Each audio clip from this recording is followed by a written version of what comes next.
तुलसी पत्ते खाने के ये फायदे 1 करोड़ खर्च करके भी नहीं मिलेंगे, लेकिन इसे खाने का सही तरीका जान लीजिए, क्योंकि चबाकर खाना दांतों के लिए हानिकारक होता है। क्या फायदे हैं, कब सेवन करना है, किस तरह से सेवन करना है, वह बताने से पहले अगर आप सच्चे दिल से आयुर्वेद की कदर करते हैं तो वीडियो को लाइक करके हमें फॉलो करना बिल्कुल भी ना भूलें। मैं आप सभी से आशा करता हूं कि यदि आपका कोई भी सवाल किसी भी बीमारी से संबंधित होगा तो आप नीचे लिखकर अवश्य पूछें, ताकि मैं आप सभी का जवाब दे सकूं। तुलसी के पत्तों की चटनी बनाकर दही या लस्सी में डालकर सेवन करना अति उत्तम होता है।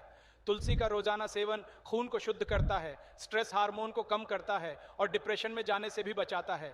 इसके अलावा तुलसी के पत्तों का सेवन आयु को लंबा करने में भी मदद करता है।